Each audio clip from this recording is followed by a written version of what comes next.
সিরিয়ার উত্তর পূর্বাঞ্চলে একটি গুরুত্বপূর্ণ সামরিক ঘাঁটির নিয়ন্ত্রণ বদলের ঘটনাকে ঘিরে মধ্যপ্রাচ্যের ভূ রাজনীতিতে নতুন আলোচনা শুরু হয়েছে।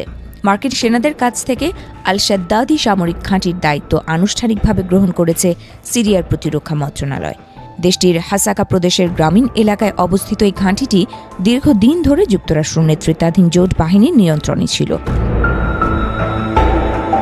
সিরিয়ার প্রতিরক্ষা মন্ত্রণালয়ের এক বিবৃতিতে জানানো হয়েছে, উভয় পক্ষের সমন্বয়ের ভিত্তিতে সিরীয় আরব সেনাবাহিনীর সদস্যরা শান্তিপূর্ণভাবে ঘাঁটির নিয়ন্ত্রণ গ্রহণ করেন। এতে কোনো ধরনের সংঘর্ষ বা উত্তেজনা তৈরি হয়নি বলেও দাবি করা হয়েছে। সামরিক সূত্রগুলো বলছে, এ ঘটনাকে অঞ্চলে সামরিক উপস্থিতির নতুন বাস্তবতার প্রতিফলন হিসেবে দেখা হচ্ছে।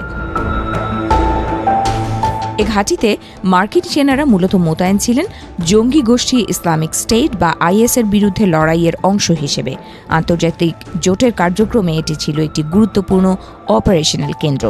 এখান থেকে গোয়েন্দা নজরদারি, প্রশিক্ষণ এবং বিমান হামলা সমন্বয়ের কাজ পরিচালিত হতো।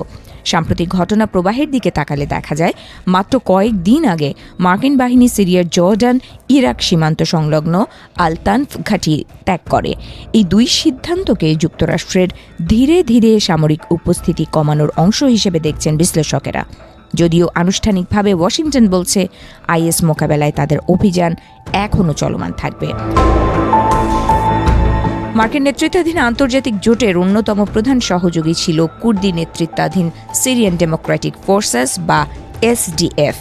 2019 সালের আইএসের তথাকথিত খিলাফত ভেঙে দিতে এই বাহিনী গুরুত্বপূর্ণ ভূমিকা পালন করেছিল। তবে সাম্প্রতিক রাজনৈতিক পরিবর্তনের কারণে যুক্তরাষ্ট্র কুর্দি সম্পর্কের গুরুত্ব আগের তুলনায় কমেছে বলে ধারণা করা হচ্ছে। বিশেষ করে 2024 সালের শেষ দিকে সিরিয়ায় সরকার বিরোধী আন্দোলনের মুখে তৎকালীন প্রেসিডেন্ট বাশার আল আসাদ ক্ষমতা হারানোর পর পরিস্থিতি দ্রুত বদলে যায়। দামেস্কের নতুন প্রশাসন গঠনের পর যুক্তরাষ্ট্রের সঙ্গে তাদের সম্পর্ক স্বাভাবিক হতে শুরু করে। এই রাজনৈতিক পুনর্বিন্যাসই মার্কিন সামরিক অবস্থান পরিবর্তনে বড় ভূমিকা রেখেছে বলে মনে করা হচ্ছে। তবে আইএসের হুমকি পুরোপুরি শেষ হয়ে যায়নি।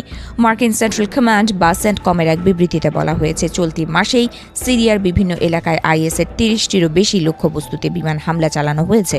এসব হামলায় জঙ্গি গোষ্ঠীর অবকাঠামো, অস্ত্র ভাণ্ডার এবং লজিস্টিক ঘাঁটি ধ্বংস করা হয়েছে বলে দাবি করা হয়। বিশ্লেষকদের মতে, আল শাদ্দাদি ঘাঁটির নিয়ন্ত্রণ হস্তান্তর কেবল একটি সামরিক ঘটনা নয়, বরং এটি সিরিয়ায় শক্তির ভারসাম্য বদলের প্রতীক। এতে বোঝা যাচ্ছে, দীর্ঘ এক দশকের সংঘাতের পর দেশটিতে ধীরে ধীরে নতুন বাস্তবতা তৈরি হচ্ছে, যেখানে বিদেশি বাহিনীর উপস্থিতি কমে এসে স্থানীয় কর্তৃপক্ষের ভূমিকা বাড়ছে। তবে পরিস্থিতি এখনও নাজুক। নৈতিক অস্থিরতা মিলিয়ে সিরিয়ার নিরাপত্তা পরিস্থিতি পুরোপুরি স্থিতিশীল হয়নি। ফলে সামরিক ঘাঁটির এই নিয়ন্ত্রণ পরিবর্তন ভবিষ্যতে অঞ্চলের কৌশলগত সমীকরণে কী প্রভাব ফেলবে, সেটি এখন আন্তর্জাতিক পর্যবেক্ষকদের প্রধান আলোচ্য বিষয় হয়ে উঠছে।